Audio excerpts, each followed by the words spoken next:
Assalamualaikum warahmatullahi wabarakatuh. Di sini saya akan mempresentasikan hadis tentang Al-Hadis sebagai dasar pendidikan, disusun oleh Anggi Magfiratul Ula, NIM 201200233 dari kelas PAIH.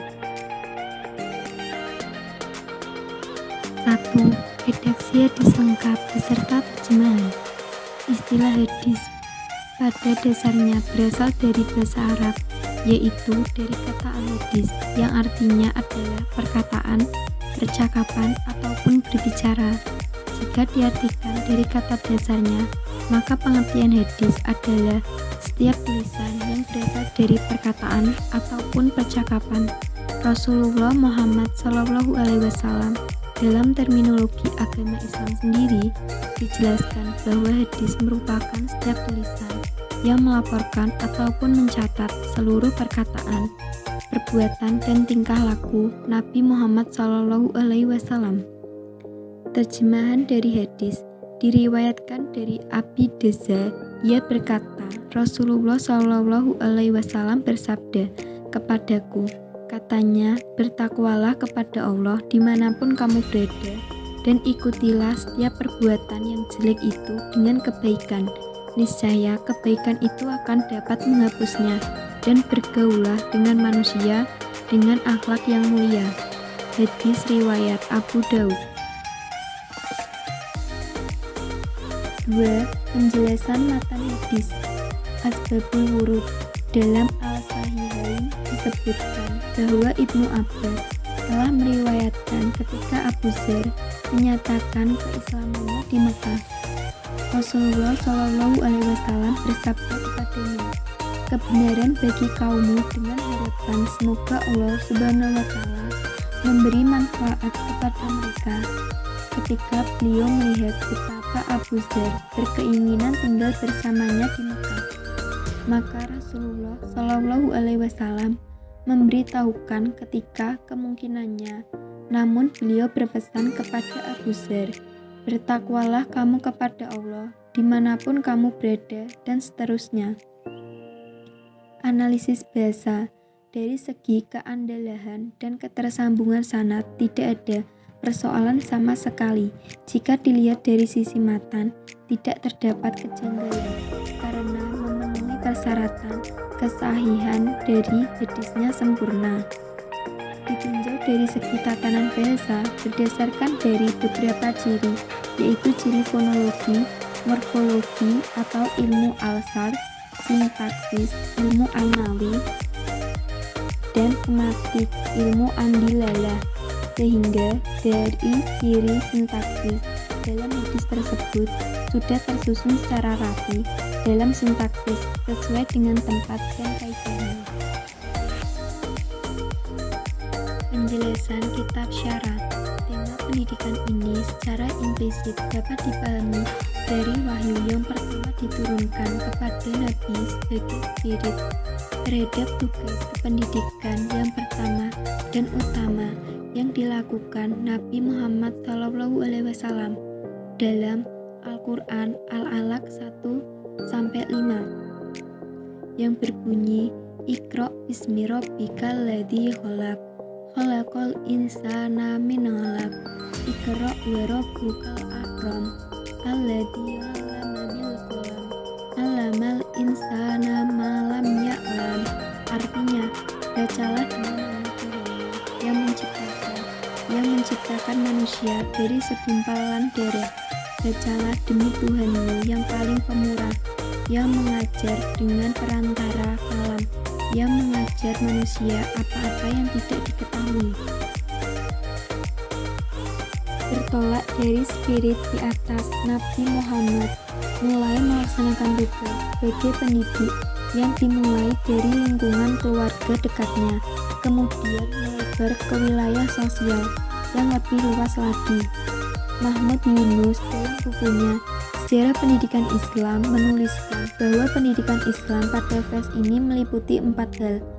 A. Pendidikan keagamaan, yaitu hendaklah membaca dengan nama Allah semata-mata, jangan dipersekutukan dengan nama berhala, karena Tuhan itu Maha Besar dan Maha Pemurah. Sebab itu, hendaklah dienyah berhala itu sejauh-jauhnya. B. Pendidikan akliyah dan ilmiah, yaitu mempelajari kejadian manusia dari segumpal darah dan kejadian alam semesta. Allah akan mengajarkan demikian itu kepada orang-orang yang mau menyelidiki dan membahasnya, sedangkan mereka dahulu belum mengetahuinya. Untuk mempelajari hal-hal itu haruslah dengan banyak membaca dan menyelidiki serta memakai pena untuk mencatat. C. Pendidikan akhlak dan budi pekerti. Nabi Muhammad SAW mengajarkan sahabatnya agar berakhlak baik sesuai dengan ajaran tauhid. D. Pendidikan jasmani atau kesehatan, yaitu mementingkan kebersihan pakaian, badan, dan tempat kediaman. Aktualisasi hadis dalam wilayah pendidikan. Pendidikan Islam merupakan upaya sadar, terstruktur, terprogram, dan sistematis yang bertujuan untuk membentuk manusia yang berkarakter khas Islami. Pertama, berkepribadian Islam, sasiyah Islamiyah. Ini sebetulnya merupakan konsekuensi keimanan seorang Muslim. Intinya, seorang Muslim harus memiliki dua aspek yang fundamental, yaitu pola pikir, aliyah, dan pola jiwa, nafsiyah, yang berpijak pada akidah Islam. Untuk mengembangkan kepribadian Islam, paling tidak ada 3 langkah yang harus ditempuh, sebagaimana yang dicontohkan Rasulullah SAW, yaitu A. Menanamkan akidah Islam kepada seseorang dengan cara yang sesuai dengan kategori akidah tersebut, yaitu sebagai akidah aliyah, akidah yang muncul dari pemikiran mendalam. B. Menanamkan sikap konsisten dan istiqomah pada orang yang sudah memiliki akidah Islam, agar cara berpikir dan berperilakunya tetap berada di atas fondasi akidah yang diyakininya. C. Mengembangkan kepribadian Islam yang sudah terbentuk pada seseorang, dengan senantiasa mengajaknya untuk bersungguh-sungguh mengisi pemikirannya dengan tasawuf Islamiyah dan mengamalkan ketaatan kepada Allah Subhanahu wa Ta'ala. Kedua, menguasai perangkat ilmu dan mengetahui tasawuf Islam. Islam telah mewajibkan setiap muslim untuk menuntut ilmu berdasarkan takaran kewajibannya. Menurut Al-Ghazali, ilmu dibagi dalam 2 kategori, yaitu ilmu yang termasuk fardhu ain atau kewajiban individual. Artinya, wajib dipelajari setiap muslim, yaitu tasawuf Islam yang terdiri dari konsepsi, ide, dan hukum-hukum Islam, bahasa Arab, sirah Nabi SAW, ulumul Quran, tahfiz Al-Quran, ulumul hadis, usul fikih, dan lain-lain.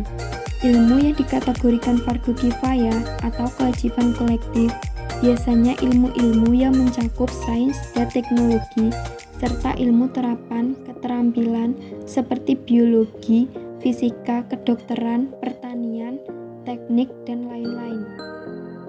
Ketiga, menguasai ilmu kehidupan atau ilmu pengetahuan, teknologi, dan seni atau imtek. Menguasai imtek diperlukan agar umat Islam mampu mencapai kemajuan material sehingga dapat menjalankan fungsinya sebagai khalifah Allah di muka bumi dengan baik.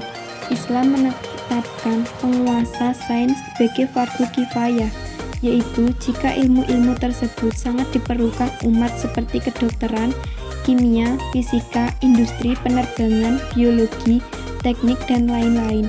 Begitu pula dengan penguasa terhadap seni, di mana seni merupakan sesuatu yang dibutuhkan pula, baik secara langsung maupun tidak langsung, untuk menyelaraskan teknologi dengan fitrah manusia yang menyenangi keindahan atau sepanjang tidak bertentangan dengan ketentuan syara. Keempat, memiliki keterampilan yang memadai. Penguasaan ilmu-ilmu teknik dan praktis serta latihan-latihan keterampilan dan keahlian merupakan salah satu tujuan pendidikan Islam yang harus dimiliki umat Islam dalam rangka melaksanakan tugasnya sebagai khalifah Allah Subhanahu wa Ta'ala. Sebagaimana penguasaan imteks Islam juga menjadikan penguasaan keterampilan sebagai fardu kifayah, yaitu jika keterampilan tersebut sangat dibutuhkan umat seperti rekayasa, industri, penerbangan, pertukaran, dan lainnya. Sekian dan terima kasih. Semoga makalah ini bermanfaat bagi saya dan kalian. Wabillahi taufiq walhidayah. Wassalamualaikum warahmatullahi wabarakatuh.